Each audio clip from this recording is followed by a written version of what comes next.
departure from previous ones where we've sort of looked inside the mind and the formation of one icon. So today we're looking at a couple and at a marriage, which is a little bit different, but I think that to understand a marriage and a relationship, as important as this one was, we have to maybe take just a couple of minutes to understand the beginnings of the two people who came together ultimately. And so let's say a few words about each of them, where they came from. We'll start with Mary, who came from actually a very affluent background, an educated home, an educated environment, but lost her mother very early. Yes, Mary came from bluegrass country and was from an aristocratic family. She had diplomats, she had senators, she had politicians in her family. She also was sent to Madame Talbot's academy, so she had a very sophisticated education, even for a wealthy, privileged daughter of the slaveholding class. She was entertaining at Henry Clay's table at Ashland, so she was quite a precocious child and was very interested in politics. But the death of her mother meant her father remarried shortly after her mother died, and her stepmother had 8 children in a matter of years, and Mary felt herself being pushed out of the home. So she went to the home of her older sister, Elizabeth, who married the son of the governor of Illinois. So there was a migration trend from Kentucky out onto the plains, especially to Illinois. It was one which actually her future husband, Abraham Lincoln, would take, although from very different origins. In that sense, they came from totally different backgrounds. Different worlds. But it was a real loss for her mother, and it certainly was Absolutely. probably important in terms of her sensitivity to future losses. She didn't have a relationship with the stepmother, probably, I gather, somewhat exacerbated by her grandmother, her mother's mother, who Right. was opposed to the husband remarrying, especially so quickly. Right. And so made it difficult. Yes. And therefore, the stepmother just, didn't like them, the children. And it was a hard choice, I think, for Mary, who was very attached to her father as well, Robert, and always felt as if she could remain his favorite. But she went out onto the plains, and to have an older sister to Springfield, Illinois. Oh, just so you know, we'll have chance for questions. So after we talk for a while, you're going to get hopefully cards, or if not, we'll just ask you, and we're going to have like 20 minutes for questions. So She went when she was a young teenager, and so the teen daughters, imagine how difficult it was to have that younger sister marry first. And so Mary, when she met Lincoln, and we're not really sure at what age, he of course came from this humble beginnings, and Right. when his mother died when he was 9 years old. So he came from really poverty, essentially. Except, I do want to say that he had a grandfather who he was named after, who died in an Indian raid, and one of his uncles was a prominent slaveholder, and his father actually had worked for one of his uncles who was a slaveholder. So it was a matter of patrimony that Lincoln understood what slavery meant, what inheritance meant, what wealth and position meant. He himself could only eke out, he later said, 1 year of formal schooling, and he loved education, loved books. If you look at the iconic images of him by Eastman Johnson and by Norman Rockwell, you'll see he always had a book. And to meet someone who shared his love of books, which happened when they were in their 20s in Springfield, was something that put them together. Their shared losses, they both lost a mother. So he lost his mother also when he was quite young, to quote, the milk sick. Right. He didn't then become a vengeful vampire hunter, despite recent literature and films. To the contrary. But instead, I think his loss is so instructive. His father decided to go get a new stepmother for him, and so left him and his sister, who was 2 years older, an 11-year-old and a 9-year-old, in a cabin by themselves with a teenage relative down the road for months. And when the stepmother came in, she said they were like feral animals who she had to clean and care for. And she, Sarah Bush Johnston Lincoln, became really a mother figure who also helped Lincoln get his education. So I want you, besides the loss he did have many maternal figures in his life. He did. he had a struggle actually with his father, who really wanted him to be sort of Put like down himself, that book, put pick down up the the book, axe. be the farmer, be a man, work. And actually, when Lincoln did work, the father often sort of docked his pay, if you will. Well, he felt enslaved. Children were obliged to give all their earnings to parents until they were reached the age of 22, through their 21st year. So actually, when Lincoln would speak to others about perhaps he could get a job on a boat, he would be told by the boat owner he would have to speak to his father. His father would literally own his wages, which was the same for women. Wives and children were subject to their husband's financial control. So personality-wise, when Mary and Abraham met, she's described as sort of very charismatic, very bubbly, outgoing, great conversationalist, somewhat self-centered, expected a lot, felt entitled to a fair amount, came from a lot, but expected that to continue, and was quite driven and ambitious, and had been heard saying, she ultimately would like to marry somebody who would be president of the United States. That's exactly. Fairly ambitious. For a young girl, she had great ambitions, and there she was in Springfield, the great belle.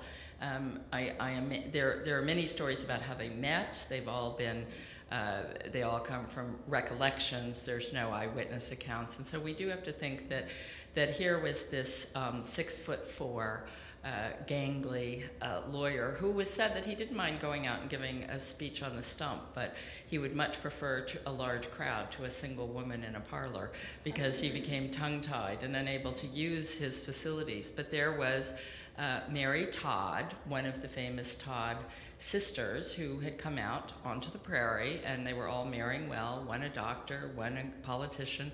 And she had been courted by many, and he was 6'4", she was 5'2". Yes. Eyes of blue. Right. And apparently very pretty. Many men were interested. Well, I think of her from the opening line of Gone with the Wind. Scarlett O'Hara was not a beautiful woman, but it goes on to describe her personality. And I think the fascination that Lincoln found with Mary Todd was they shared a love of Shakespeare, of literature, of poetry. She was so well read, and she was so interested in politics, and this is something they shared. So they became quite a couple.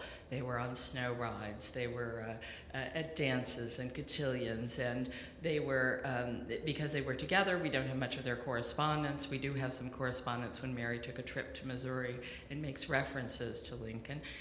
Then we know that everything seems set for matrimony, even though Abraham Lincoln was having doubts about himself. What would his future be? Why had he not accomplished anything? He felt very, very unsure of himself, but he did decide that it was perhaps something that he should plight his troth, and there are many debates about who he was plighting with and what troth he was trying to seek out, but we do know that he did propose to a young belle from Kentucky who was pushed out onto the frontier. Her name was Mary Owen. So we have a history that he did actually court Mary before Mary Todd was rejected. Interesting that he felt this need to make a connection for his own future, for his own ambitions. When he did allegedly propose to Mary, there are great debates over this, why he proposed, how he proposed, but we do know that they broke it off January of 1840. And the fateful day is how it's often referred to in the letters, in the literature. And after that, Lincoln fell into a very serious depression. Now, that actually wasn't his first depression. No. He had struggled off and on with recurrent depression, and that's fairly well documented. But one wonders, though he did clearly fall into a terrible depression afterwards, it seemed that he had a real ambivalence about getting married. It was almost like an ambivalence about being intimate and staying connected, and literally cold feet. That high ambivalence that, when you've had a terrible early loss, when you've been attached to someone and you've had an early loss, sometimes the fear that you will love someone again and be connected, and then that means you're vulnerable and you would lose them, is what happens. But I don't, I wonder about this ambivalence, if there was any more clarity. The loss of his mother, the loss of his sister, who he was very attached to, who died. He was 18 when she died in in childbirth. In childbirth, so she died from being married and pursuing the natural course of events. And he became attached to Anne Rutledge as a young man in New Salem. And her tragic death, and I won't go into all the details. If you want Q&A, I'm happy to go into it. But her death did propel him into a depression so deep that his friends worried about him. He actually lived with a couple at that time, Nancy and Mentor Graham, because Lincoln always seemed to find an older woman looking out for him, scouting out wives for him, etc. And I'll come back to Mentor Graham, which is why I bring him up. So he had a sense that he had been abandoned by his family, was making his own way. And there he was in Springfield. His first law partner was John T. Stewart, T for Todd.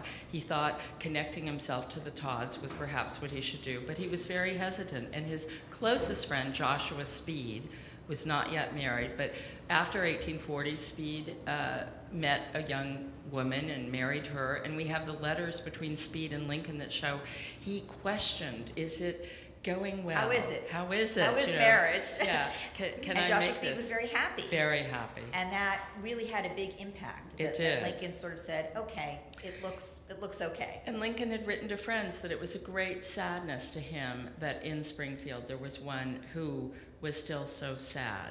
So he did know that here was the belle of Springfield who had not married, who had not attached herself to someone else. So it was the fall of 1842, and Mentor Graham, who had been his wonderful home away from home in New Salem when he lost Anne Rutledge, died, and Lincoln openly cried at the funeral. And we know that was in September. By October, he had reacquainted himself with Mary, and we know that they were meeting in secret, clandestinely, and their marriage was quite hasty, as many of the scholars have commented, because the Edwards family, Mary's maternal figure, Elizabeth, her older sister, thought that Lincoln was a terrible choice, that he was too rough, he came from nothing, that she wanted better for her sister. She thought it was not a good match, and here her sister had spent the past year and a half really pining for him.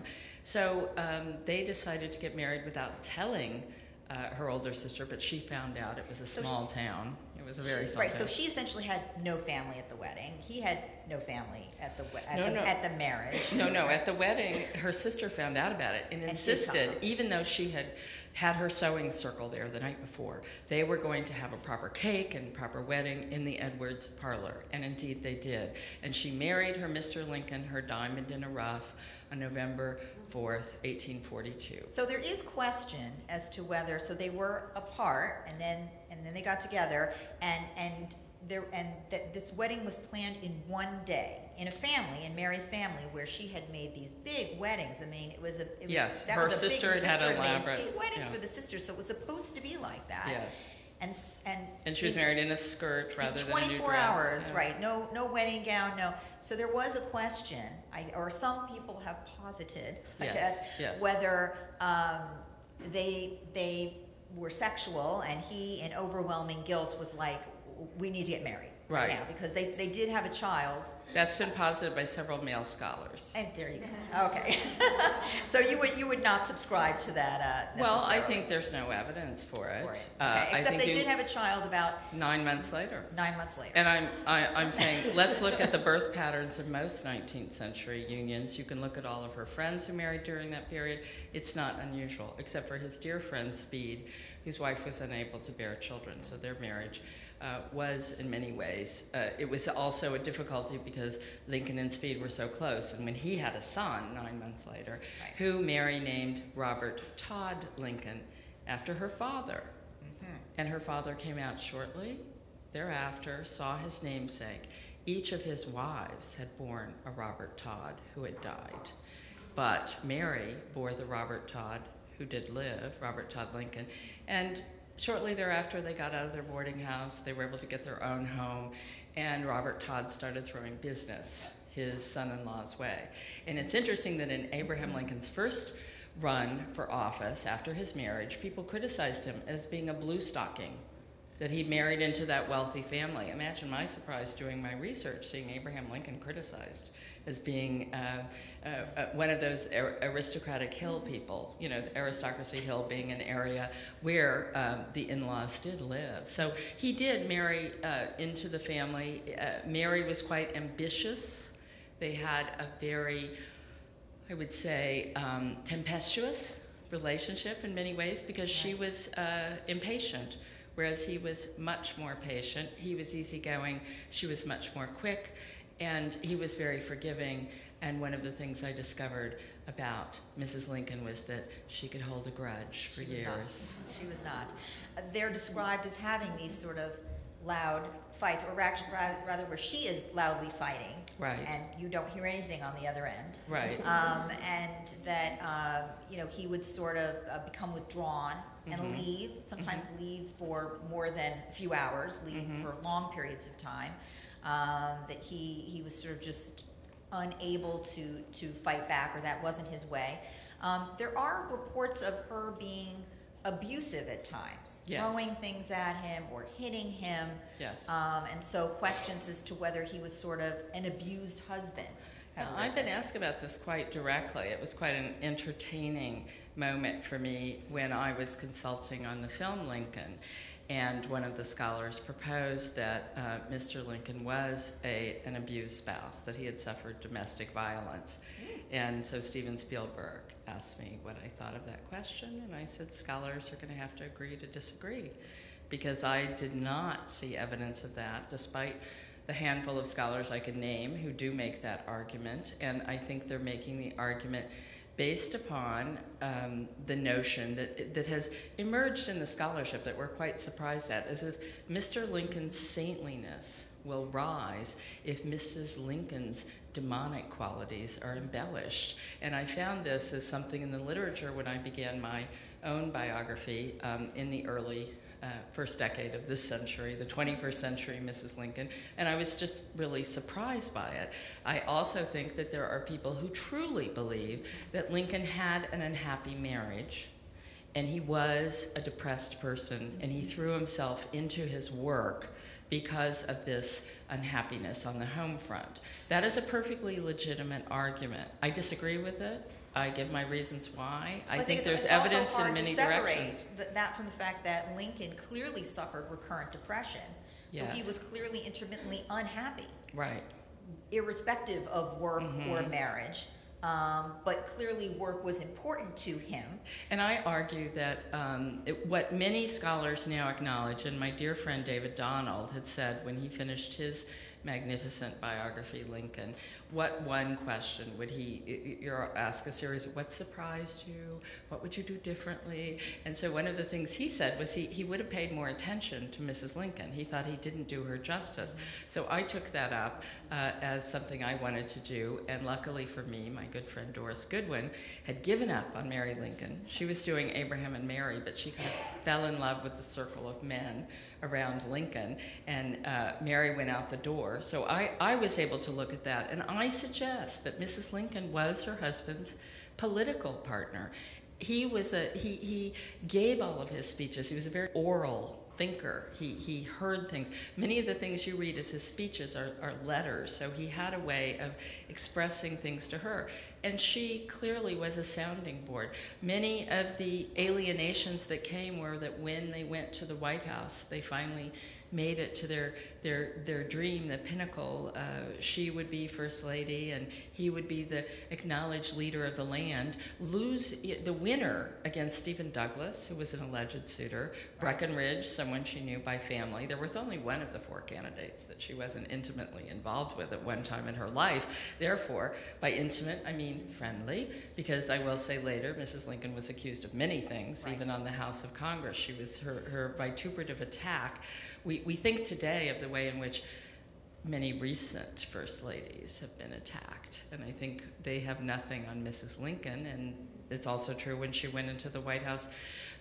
newspapers paid people to be agents to go work in the White House, to dig up dirt and be spying. Well, both of them at different points were accused of potential infidelity. Really, it was sort of a fascination with, and I think, a curiosity. Were they really? Could they be faithful? What was the quality of their marriage? Well, I think Mr. Lincoln has only been accused of being unfaithful by a group of scholars who have alleged that he was gay.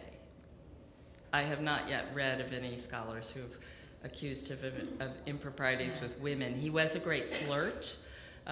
He kissed Princess Som Som, and Mary was often jealous. Mary was extremely jealous of his relationship with women. Was she jealous because he was actually such a visible flirt? Or my understanding is she was very flirtatious, extremely flirtatious, and she wanted that attention.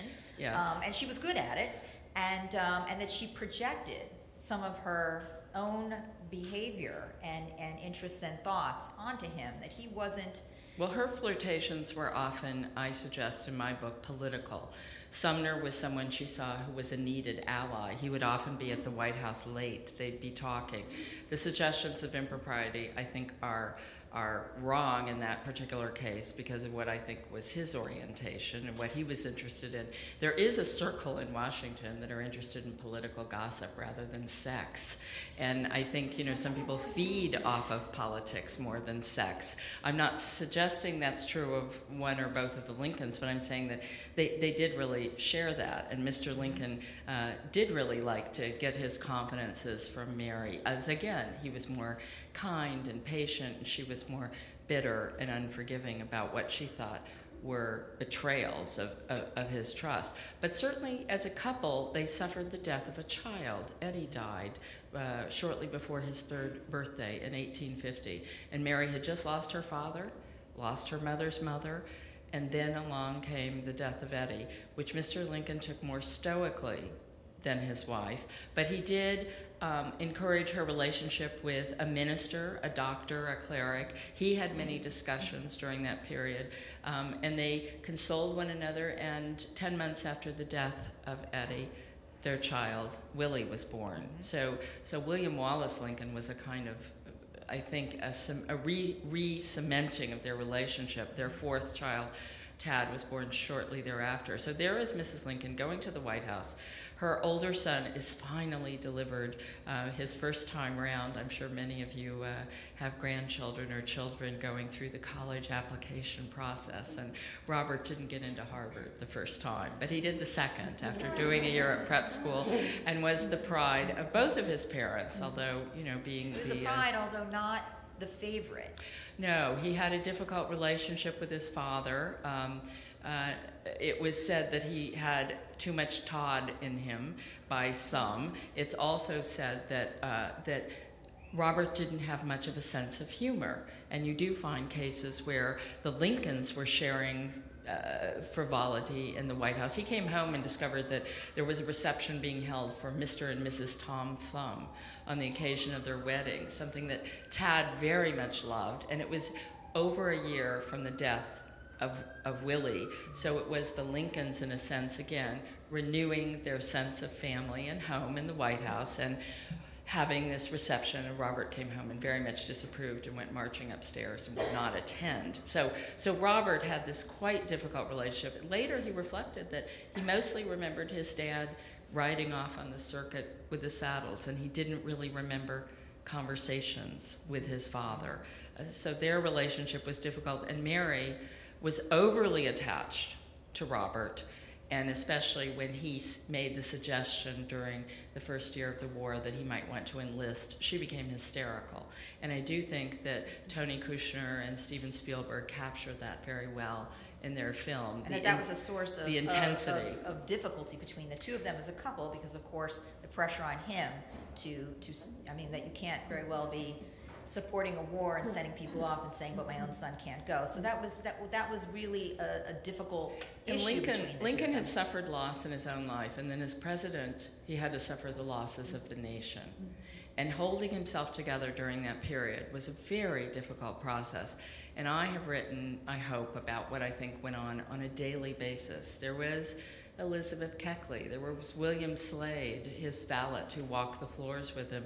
I found out that Lincoln himself would take Tad to play dates at the Slade home, an African-American family home in Washington. These little touches, I think, gave me insights into what he did to relieve himself. Mrs. Lincoln often interrupted and was thought of as a shrew by his secretaries, who called her Hellcat and other, unpleasant names behind her back. But she had a very difficult, so as they moved into the White House, she was driven to be the best First Lady, which meant, decorating the White House beautifully, dressing beautifully, but she was constantly criticized because, on the one hand, her family was from the South, so she was seen as being a traitor to the Northerners. The Northerners saw her, the Southerners saw her as a traitor because she was with Lincoln. The Northerners saw her as a possible traitor, that she had Confederate family. Right. And when I was recently in Lenox, Massachusetts, because I wrote a biography of Fanny Kemble, and I was looking at a home of the Morgan family were intermarried, and there on a beautiful portrait was of one of the Morgan family and his Japanese bride.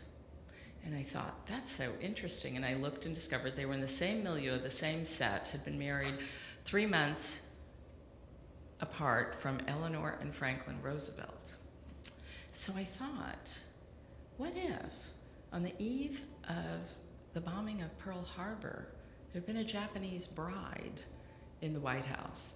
Would that give us some idea of what a Kentucky belle with Confederate relatives, with brothers serving in the Confederate Army, might have felt during this period? Her mail was censored. Everything that went out was read. Everything that came in was read. She was in a way under siege. We have to also remember, though, that there were divided families during that period, and that women said, "My husband is my country," and this was all. Even fathers would understand their daughters siding. So there was this understanding, but at the same time, belonging to no one or being the enemy of. I mean, her family was, Confederate. Yes. The stepmother, yes, right, was Confederate, and the Washingtonians saw her as an outsider. Yes. So she belonged. She felt very isolated. Yeah. And then there was, I think, a very important incident in July of 1863, or June of 1863, when Mr. Lincoln decided not to take his carriage to the White House from the summer cottage, and Mrs. Lincoln took it instead. And the carriage broke apart. She was thrown from it. She hit her head on a rock, was taken to a hospital, then taken back to the White House. Lincoln was going back and forth. He was getting reports, by the way, from Vicksburg and Gettysburg during this period, worried about his wife. And later it was determined that it was an attempt on the president's life, and Mrs. Lincoln could have been collateral damage. Robert Lincoln said his mother was never right. I don't want to use I can't remember the phrasing, but she wasn't right in the head, that she was very damaged by that. She had a nurse come in and nurse her in the White House, and after that, trauma. She was indeed someone who was, I think, increasingly isolated, increasingly unstable. Right after the death of Willie, Lincoln took her to the window and pointed out St. Elizabeth's Hospital and said, "Mother, if you do not get yourself right, we'll have to send you there." I'm, again, paraphrasing, but you understand he felt very strongly that she needed to know that she had to pull herself together. And I argue it's because she was the one who would drag him away from his meetings. She would find guests to come for breakfast so that he would actually eat a meal. She would insist that he take a drive with her so that he would get his night air. All of us have seen the pictures. Sorry, we don't have more. We've seen the pictures of his face changing over time. Think what it would be like to see your husband age. We've seen the pictures of our current president. We've seen the pictures of our recent presidents. What the White House, the toll it takes upon the men who take this office. And I will say that we have a picture coming up, I think, of Mary Lincoln. And she is known as someone who might be quite vain and quite self-centered. One of my colleagues and previous biographers has called her a narcissist, that she must have had a clinical narcissism. But I do say she did love fashion. She sewed all of her own clothes. Mr. Lincoln was the only member of the family who had store-bought clothes. It was because of his size, and she wanted him to try and look good in his clothes. She sewed her children's clothes, but when she got to the White House and was First Lady, she did indeed find a dressmaker, Elizabeth Keckley, who became her great confidant. And Mrs. Keckley was someone who saw both of the Lincolns, who saw the disintegration of Mrs. Lincoln over time. And if we do look at what their relationship was, we know that the very last day before they went to the theater, they went for a drive and talked about being happier, that they'd lost Willie and now it was their time. And Abraham told his wife he really wanted to see the Holy Lands, and they were making plans for their future, which of course were cut short by an assassin's bullet on April 14th, 1865. So she was some historians have looked back and said, she really suffered from mental illness. Yes. From childhood, there are certain scholars who suggest that she had, even though they don't actually have, well, they do say, okay, she was very, very chatty at times, very exuberant at times, very self-referential, all things that many people are who do not have bipolar disorder. So there's no sort of breakdown of any sort until really the loss of, actually, in a way, her second son, which is already the third, let's say, major loss in her history. It is not unusual for a parent to become extremely depressed or even appear fairly disturbed with, let's say, atypical grief reaction if there have already been several losses. So, but her behavior ongoing in the White House, where she spent well beyond their means and was highly criticized for it, went thousands of dollars over budget, and despite her husband saying, please stop spending money that we don't have, and that doesn't look good in terms of we're in a war right now, she kept buying dresses and buying things, which on credit. Something I will say recently we did look into this matter of mental stability and of what her disorders might be. And the state of Illinois was having a panel of judges and doctors and experts. And I was so heartened when one of the judges, who happened to be a woman, was listening to one of the doctors talking about her illness and evidence of the illness. And she said, well, if I had to put away all the people who overspent their husband's idea of a budget for clothing, this would not really go. And I do try and also, besides the humor of the situation, I try and give some real numbers in there and say that Monroe's furniture was still in the White House. They came in with children. It was a tattered place. Diplomats were coming. Was the Union going to hold together? The White House was the showplace. And Mrs. Lincoln did come in. She did overspend the budget. They gave her $20,000, and she exceeded that. But we look at what she spent it on, how she spent it, and she was given $25,000. And the overspending, by the way, was later absorbed into the War Department, some other moving the money around, which many people call graft or corruption. And when you look at what happens during wartime to budgets, there is the detailing of military people to civilian efforts. And so I learned a lot about how one could have such violently clashing interpretations. And it really is what went on. Although we do know that she was, confreres of hers were called in front of Congress actually in weeks, in the very week when Willie was ill. So we do know that there was an attack upon her, as you say, for spending at a time of war. It went on throughout the war. She, of course, at one point said that she was buying goods from abroad to show that America would go on. They were not going to succumb to this concept of the blockade. She was being patriotic.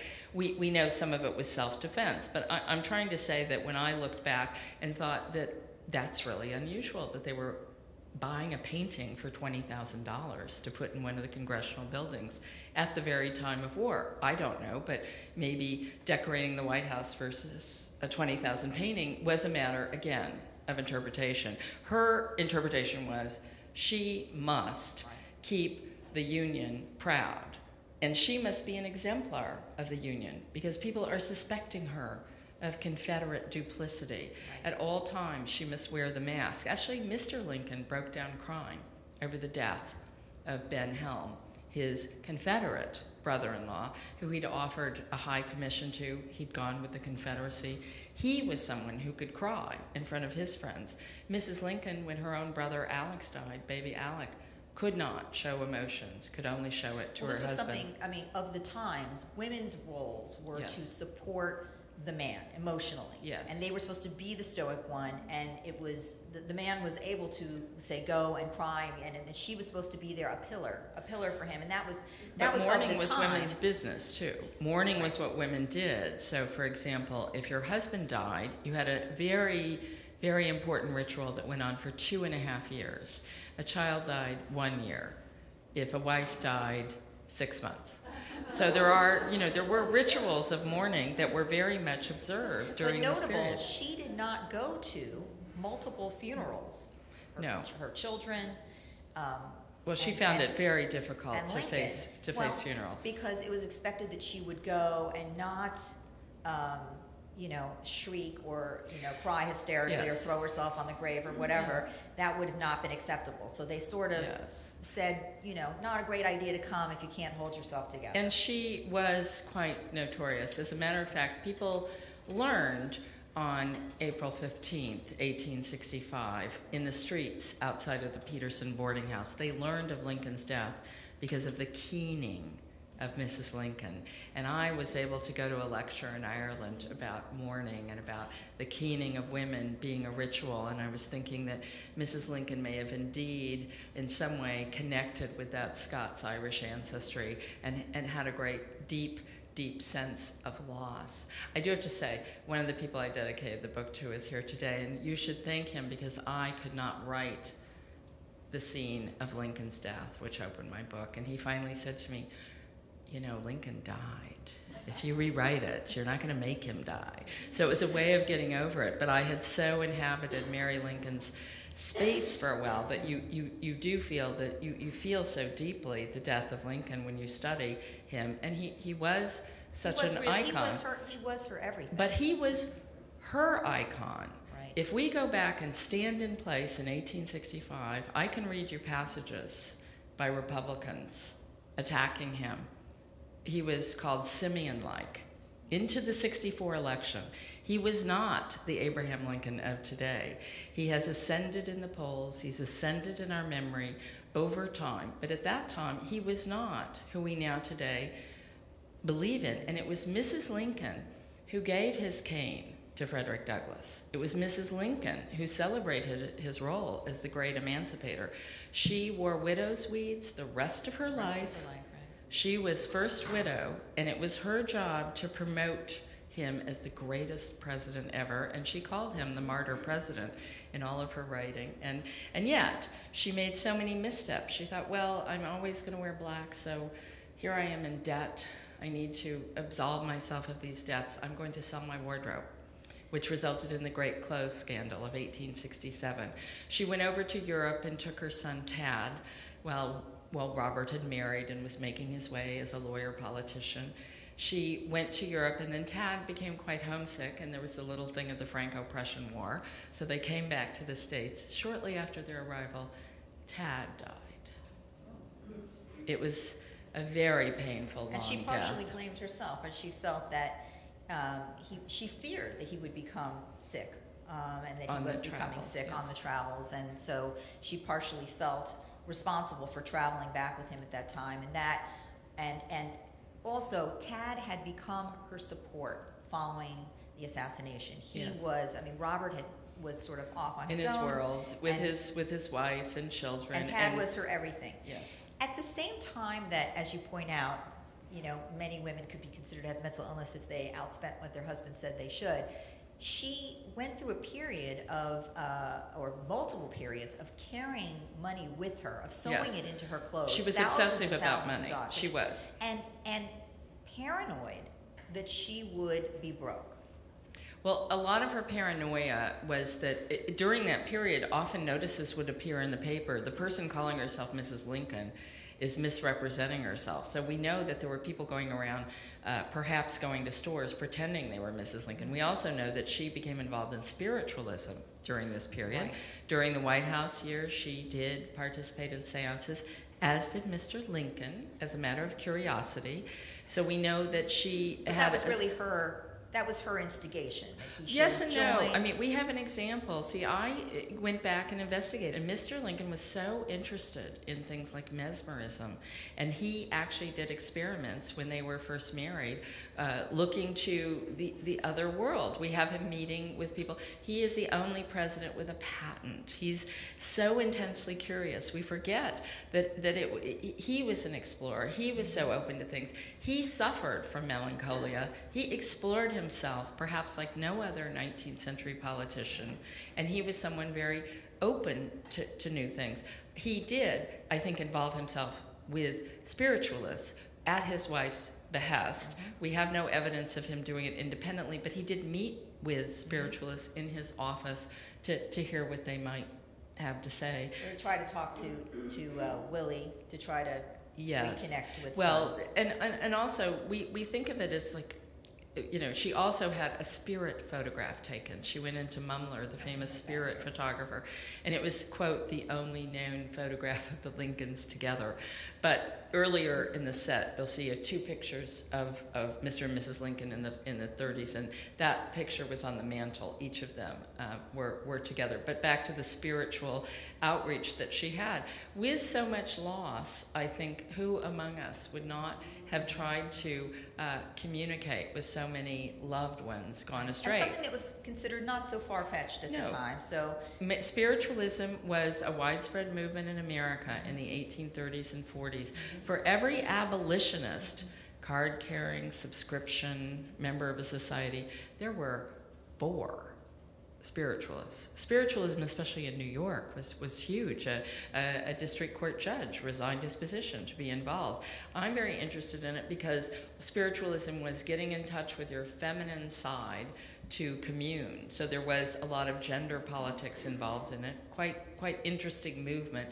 I'm not saying we should have it supplant what was wrought, because Mrs. Lincoln, for all of her faults, did see that she had become connected to the cause of Elizabeth Keckley, who had lost her son the first year in the war, who was her great confidant, which is why it's with great sadness that I can report when Mrs. Keckley, in order to benefit Mrs. Lincoln, wrote a memoir which she thought would set the record straight, and she was in some ways influenced by an avaricious publisher to put this out.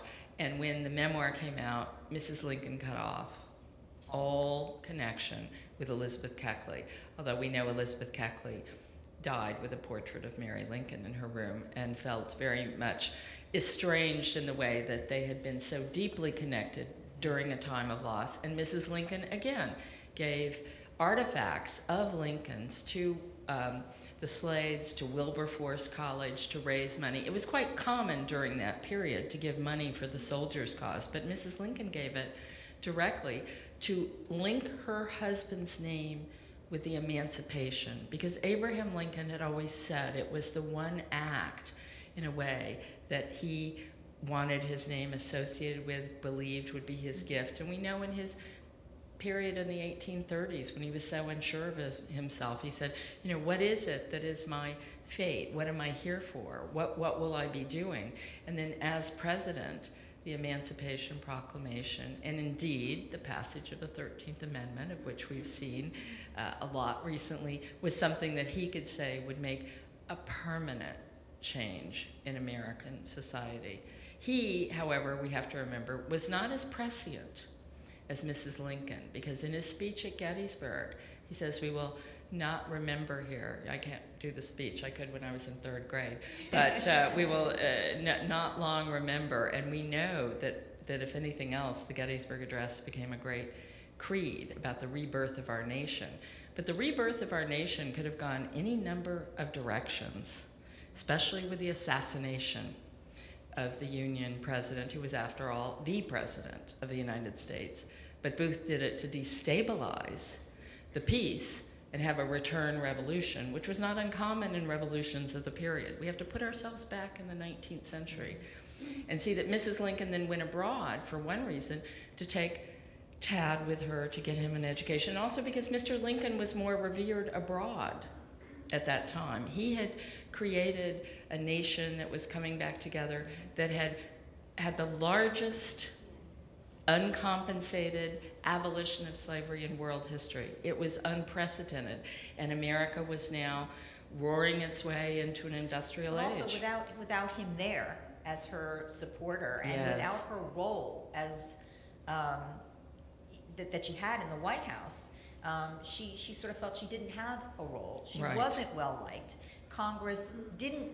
I mean, she petitioned to get A pension. pension, yes.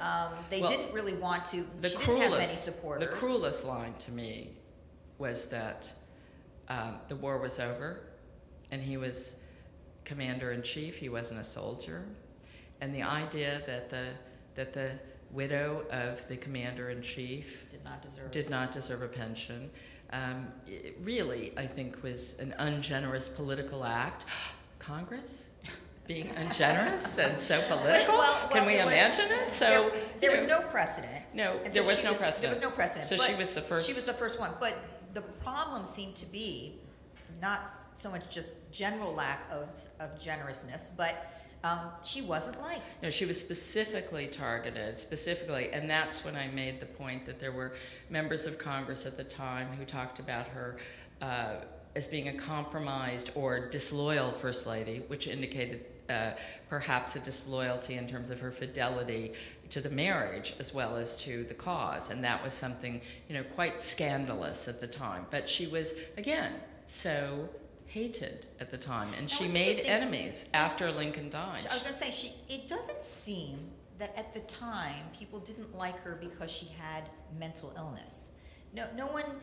Well, first of all, as you were just talking about before, mental illness was not viewed at that time as something terrible to be had. It wasn't viewed as an illness, actually. It was part of your character, part of your nature. Melancholia, which Lincoln had, was romanticized in a certain way. Definitely. It was a way of being and a way of seeing the world.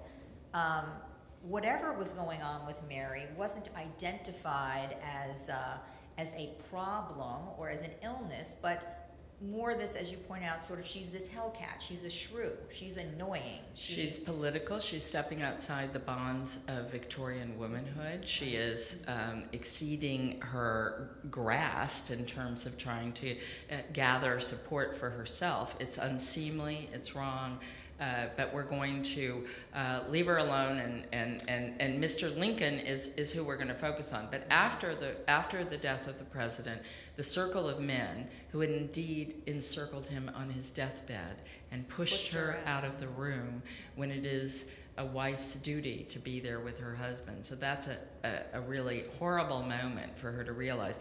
And she then finds the circle of men encircle Robert, and they see him as the political heir, the political future. And yet she has such a difficult relationship with him, with his wife Mary. Who doesn't like her either. She handpicked Mary, the daughter of a senator, put them together, and then things went a direction she didn't like, and so, as is often the way, in-laws have friction. And Robert was caught between these two Marys, and then he had a daughter named Mary, who Mary Lincoln said, of course, named after me, ignoring her daughter-in-law.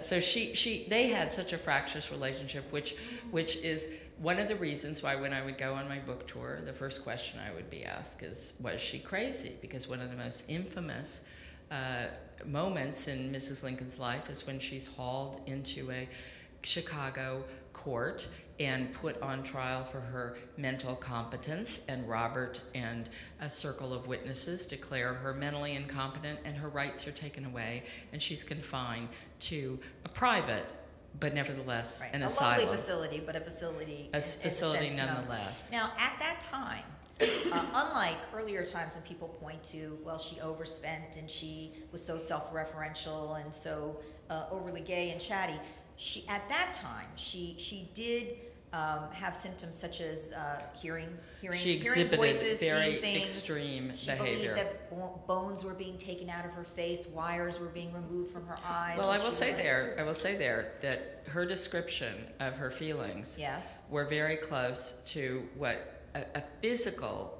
description of a migraine, and she suffered from migraines her whole life. I'm not trying to excuse it. I'm trying to say we have to contextualize it. If you put together a string of her comments, they can look quite crazy. Right. If you look at the context of what questions was she answering, how was she describing her feelings. At the same time, people said, why was she buying 20-foot stools? She didn't have a home.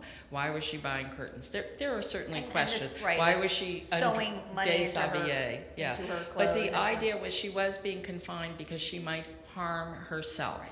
That is the test. And again, in Illinois today, they're looking at this question of confinement and legal rights. And Mrs. Lincoln is used as someone who was so famous and could command things, but put away. She had a fear that things were going to be on fire, catch on fire. How ridiculous, because she was in Chicago. Where there were plenty of, which had burned down, But they I believe. used that as the doctors said, someone who fears the building catching on fire could easily jump out a window at any time. Yeah. And so, today, if she presented and said, I feel like these things might happen to me, and they seem very realistic, etc. And so when I looked at the evidence, and again, The Madness of Mary Lincoln by Jason Emerson, which came out after my book, was looking at a new cache of letters and looking at her state of mind when she was confined to the asylum. And it's quite interesting because I think Jason took one look at the letters and interpreted them one way, and I took a look at them and interpreted them quite a different way. I found her immediately fired by right when she was confined. She was vituperative toward her son. She contacted members of the legal community, including Myra Bradwell, who was a well-known crusading lawyer. She had a well-organized campaign to get herself released and removed and her rights returned. I think And when she did, she left the country because she wanted to remove herself from what she thought was if she was going to be, quote, an embarrassment or, quote, under threat, she left the country as soon as she could. And managed to function abroad, which I think is really notable because the truth is, if you're really having bipolar disorder to the point that you are psychotic, that essentially with no treatment, other than, walking the grounds and having healthy food and being, having somebody to chat with, the idea that you could recuperate so quickly, so well, and be able to move on is not very likely. However, the possibility that you would have psychosis following so many losses, such basically pathologic grief at certain points when, Tad had just died and really all she had left was Robert, and she was wandering. She was wandering. And her break came, the first exhibits of this extreme break came 2 weeks before Good Friday in 1875, which was the 10th anniversary of the death of her husband. And I'm not, I'm just saying I was a scholar who was looking at all the material exactly that everyone else had, but I looked at the pattern and I said, oh, these historians are focusing on April 15th because that's the day Lincoln died. But he died on Easter Saturday. And if you look at Easter, you sometimes get a different pattern to her wanderings and her psychoses, her breaks. But surely, 10 years after his death, I agree that she exhibited behavior that alarmed not just Robert, but his advisors. What about his political career, his future? At the same time, that he was a Victorian gentleman. And Jason Emerson has written a recent biography and said that he was trying to protect his mother. He had a sense of that. And I give and him... in fact, he did return absolutely. her monies to her. Absolutely. I mean, some people were saying, oh, he did this to have Right. control of her money and to take the money for Right. himself. But he ultimately really returned everything to her. He It did, doesn't although seem- he charged her for the Pinkerton guards that he had follow her when he was worried about her. No, he was someone, I think, over-cautious. But at the same time, I think you need to think about it, and often people would say, again, was she crazy? And I would say, if I brought Mary Lincoln in here today, and she talked to each of us and explained things to her, I think there would be a wide range of opinion. Even if we had medical examiners, there would be perhaps a difference of opinion. I would also say that someone who had early losses and then lost 3 of her 4 sons and had her husband shot in the head while she was holding his hand, you know, would be symptomatic, would be very potentially symptomatic, particularly around an anniversary. Right. We wouldn't call that illness in the same way, maybe biologically driven as, say, bipolar disorder. We would call that something that needs some help, but not determined in the same way. And contextualization is so important because the war also exaggerated and accelerated everything, because so many 19th century women expected to lose children. Right. I have to put on my historian cap. I have a biography cap, a history cap, and there I look and I say, look at what women suffered during. Many women lost husbands during that period. It's actually much more common for husbands to lose women, but it's really important to say that even within that culture of mourning, it was extreme, and Mrs. Lincoln was put through, was the first public woman figure to have such scorn heaped on her after Rachel Donaldson Jackson, who was a woman whose personal life was under such attack during her husband's presidential campaign that it said that she died of a broken heart before he went into office. I'm just saying, women during that period being put in the public eye and so raked across the coals. However, Mrs. Lincoln did court controversy, and that gets us back to the idea of her exhibiting a behavior that is in some ways ostentatious and exhibitionist, Right. so much so that part of her character was was something that was difficult within the context culturally of what was expected of women, and certainly of a first lady at that time. I want to ask you one other thing, because I want to make sure that we get to some audience questions, but she was clearly a sounding board, and the love of politics was clearly a bond for them in their marriage. Do you believe that she was a source of political direction for President Lincoln, or really she was, as you said, she made her role as the role she was supposed to have. I make the White House beautiful, I dress in a way to impress, Right. I make the parties, I make the balls. She was criticized if she made the ball, she was criticized if she didn't make the ball, but that was her job and her role. And she was certainly in private a sounding board, but the question as to whether some of, let's say, the ideas were hers. Well, there's an argument about abolitionism and how she might have or have not influenced her husband in that direction. I'm quite interested, for example, in the way in which it's posed that Frederick Douglass, who actually only met with Lincoln less than a handful of times, had such a profound effect on Lincoln's thinking about African Americans and their future in America and what should be done, not just about emancipation, but about post-emancipation. What would be the resolution of a society with 4 million liberated slaves? Mrs. Lincoln was someone, I think, who had strong feelings about matters of right and wrong, racial matters. She, I'm certain, voiced her opinion, and later people would ascribe her opinion, but it's across such a wide range that, again, both posthumously and retrospectively, we have such a wide range of opinion in order to demonstrate that. We also have that she would come in arguing something and he would take her by the elbows and quietly march her out the room and lock the door. So we do know that, like all marriages, they had a time to listen, a time not to listen. I think she could, she, for example, said that she would never allow Robert to go in the Army.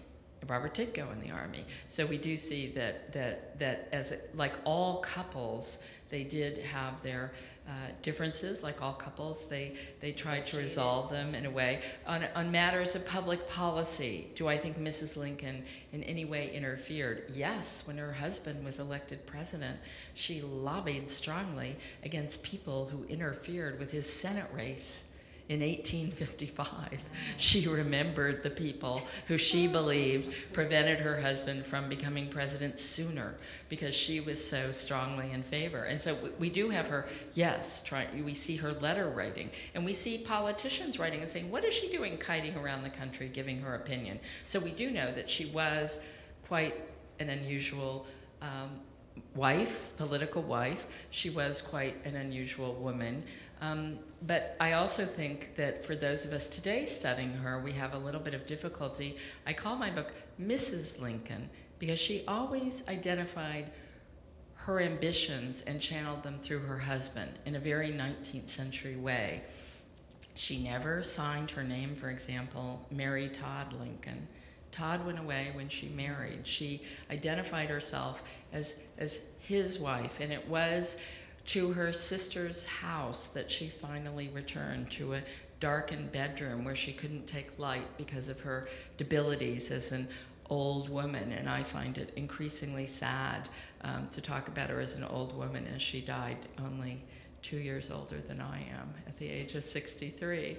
But she was someone who died in a room above the parlor where she became Mrs. Lincoln. And she was someone, I think, who dedicated her life really to the cause of being Mrs. Lincoln.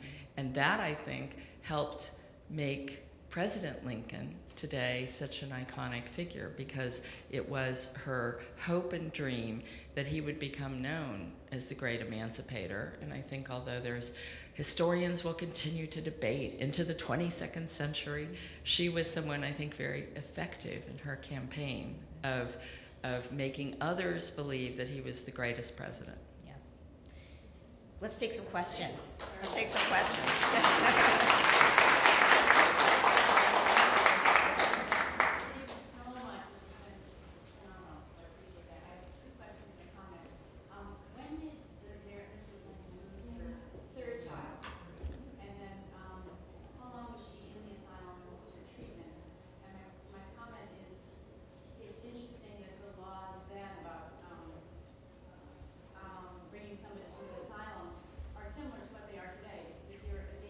Yes. They were similar, but they were different. A man, right, a man of stature could basically sign something and say, commit a woman. Yes, you until needed much less. No, but ironically, Illinois was one of the few states that had instituted reform, because in 1860, a minister said, I think my wife is exhibiting behavior, and they took her temperature and committed her. And she later got out and was someone who created a reform law. So ironically, there was a reform law in place saying you had to have a jury of your peers, which were men, and you had to, and you had to be exhibiting these behaviors. My argument is, if you knew Mrs. Lincoln, as many of the men there did, and the doctors, and it was she couldn't get her own counsel. So as Jean Baker points out in her book, she was denied the rights under the law. She was denied counsel, time, etc. So that although they said that they did that to spare her the embarrassment of a prolonged and right. sort of being outed, etc.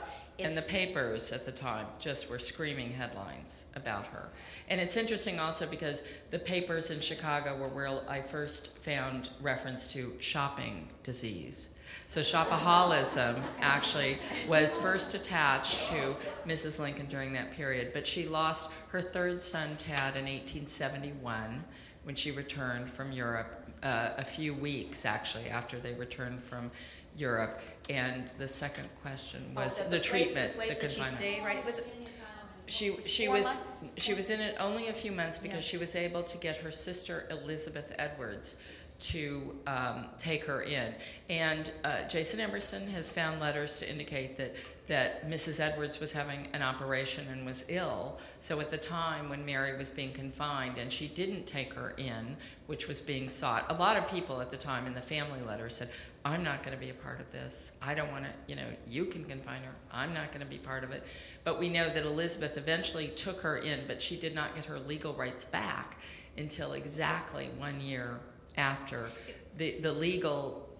It wasn't so much the staying there that was so. It was the humiliation of having, because it was a public humiliation. But she was also, when I read some of the records about other people who were in there, she was in this private asylum with people who were quite ill, people who were cutting themselves. Well, actually, so she was actually confined to a private asylum. Private asylum, because the state asylums were terrible. They were like, you know, people in straitjackets and screaming and so on. This was sort of a home.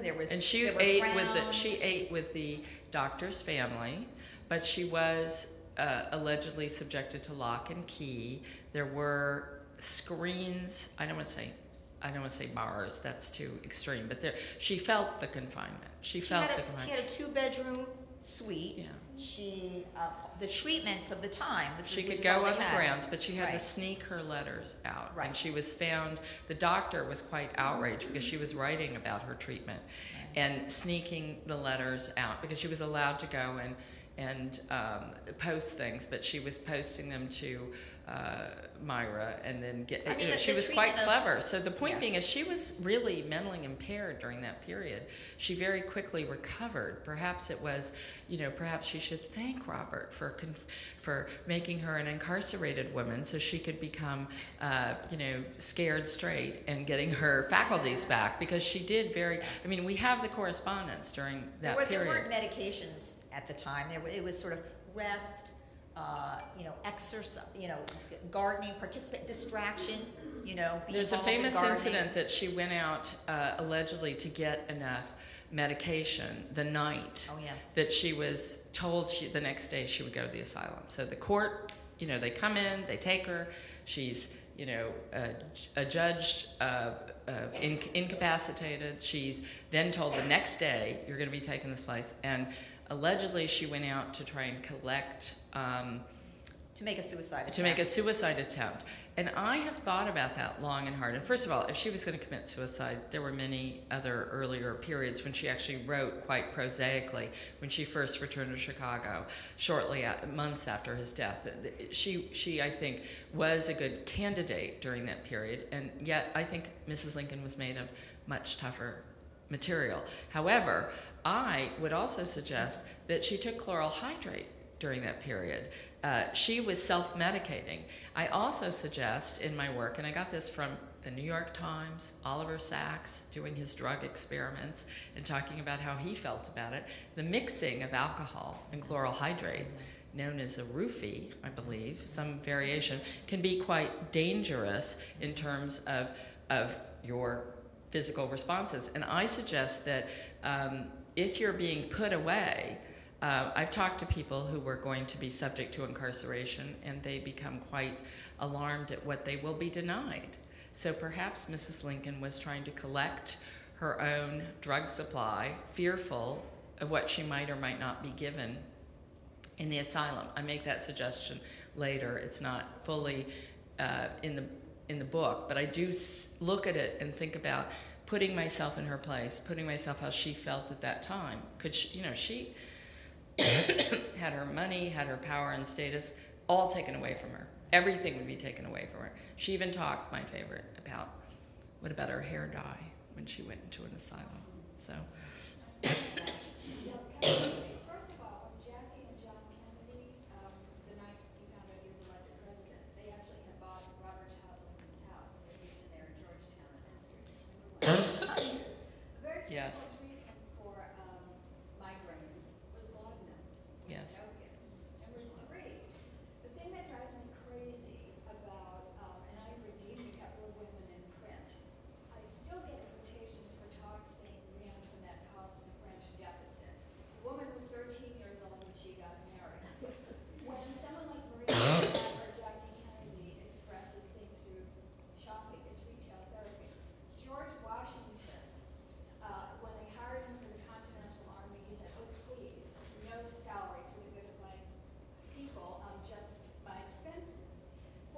He loved uniforms. $448,000 later.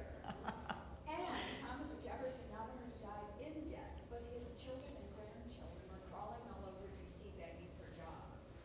He spent so much money that it was insane. At least Jackie Kennedy had the money to spend. So, they never called Jefferson or Washington nuts. They called them gentlemen taste.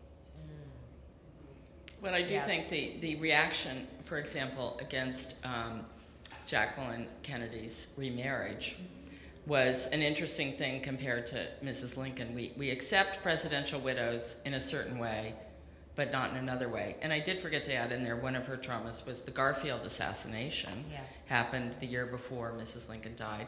And her son was with Garfield when he was shot Right. in Union Station. He was the in Washington. Secretary of War Yes. for Garfield, Yeah. right? And he was the sort of the last one left of the original cast. Well, and actually, the wonderful Sarah Vowell says he's the bad luck charm because his father's assassinated in Washington, and then he's with Garfield, and he was on his way to see McKinley when he was shot. So he was the assassination kind of, Robert Todd, Lincoln. But yes, and Kennedy bought the plight of house. women. There you go. The thing is, women, there's so many male biographers who have done this to Yeah. women, and they just have to agree. Did she ever forgive Robert for putting her in the institution?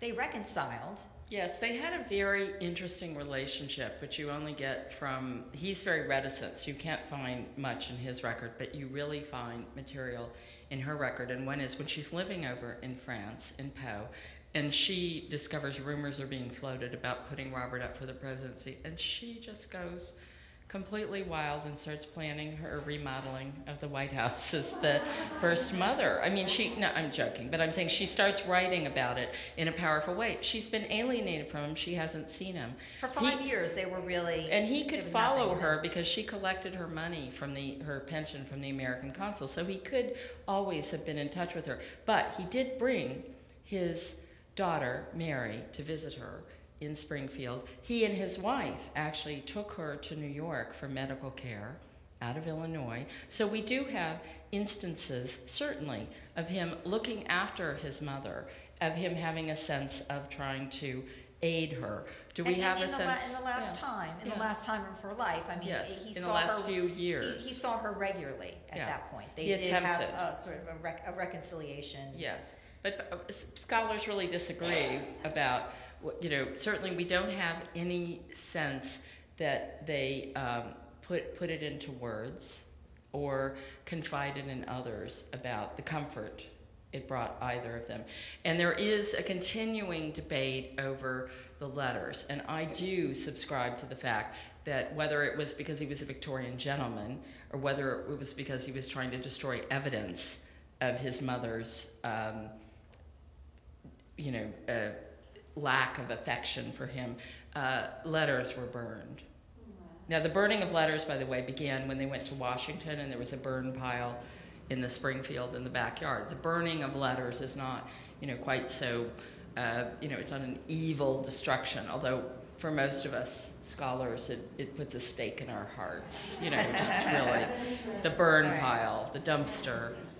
Can only take one more question, but by the way, there are no Lincoln heirs at all, right? There's Legitimate Lincoln heirs. no living.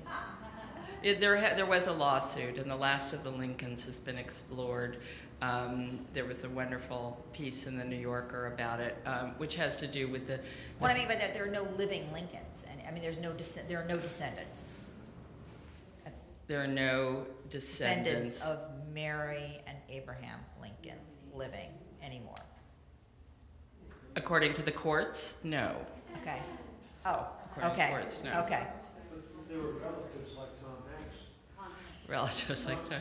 No, of course, the Hanks family, yes. Distant, yes, there are many distant relatives. By that I mean there were, but through direct- through Robert and his children, there were grandchildren, there were great-grandchildren. Then there was a dispute over the one of the heirs, which was settled in court. I'll just put it that way. You asked the question, what does it say in the New Yorker? And I to check my notes, but there is no one who can go around claiming I'm a descendant of Abraham Lincoln.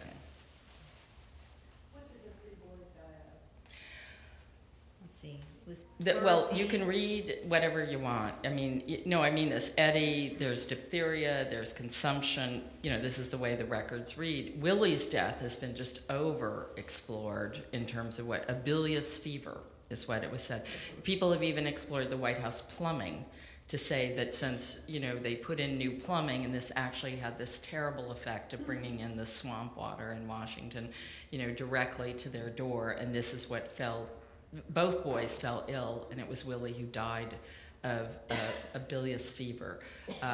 Then Tad was 18. Tad was 18, and his lungs filled with water, and It's he thought to be he was some- elevated and slowly died. Pneumonia was But that's the final. pneumonia, because, Yeah. yeah, So, there were no you know, there was these things which would not be a problem today. but you did have a question, and I wanted to get back to your question. But I was, Cameron, who was the first Secretary of War, Yes.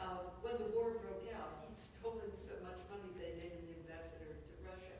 So there was the financial scandal all over the place. Oh yeah. Well, he was someone who people were shocked he was put in, and he had to be replaced. So they were in Pennsylvania, which Yes. I was finished. How shocking that they would reward people for delivering states. Yeah. Thinking when you spoke about her silence when grieving was Stephen Vincent Benet's John Brown's Body, where they speak Mary Lou Wingate, the patron of Wingate Hall, and that exquisite poetry of the woman's silence while the men are going off to war and dying and coming home. It was the time. I mean, I just was having fabulous associations to everything you guys were saying, and sewing the money in her pocket. Well, what's Scott didn't do it? Women were sewing money into their pockets at the time. Yeah. There were so many explanations, or Eleanor Roosevelt, who made her husband better than he was, or however you may feel about it, Hillary Clinton's role with her husband, or Jacqueline Kennedy going off to Europe, and the more it's the same. Certainly, I think the presidential politics and presidential marriages are quite interesting in the way in which first ladies are being explored by C-SPAN. And I'm very pleased to say I'm on the board at Ford's Theater, and there will be in 2015, there will be a play, The Widow Lincoln, that's going to be put on over the objections of several members of the board, scholarly advisory board. So, because she does play, I think, such a central role in our imagination. And in that week in April of 1865, we will have not a reenactment of the assassination, but we will have a commemoration, which will include a vigil, which will include some of the eyewitnesses at the day, and indeed, you know, really trying to re-examine that incredible moment in American history where I think I wrote a very early article before I finished my biography, and I said, what would have happened if on that night in Ford's Theater, if Booth had missed and he'd shot Mrs. Lincoln instead of Mr. Lincoln? I predict, from looking at the evidence, she would have been the most revered First Lady. She died for her country. She was shot by a Confederate as a disloyal woman. All of her efforts would have been viewed through a very, very different lens. What about the bisexuality? We got nothing, there's no support really for that. What about the bisexuality Well, the question as to issue? whether he was Well, gay. I did a piece, which you can actually find in some obscure pamphlet form, nice, but you know, it's called The Tears of a President, and I really try and explore the emotional empathy of Lincoln, which I think leads to this new assessment of him. Sleeping with men was common done. in the 19th Yes. century. That there would be a sexual component to it, yes, in some cases, no, in other cases.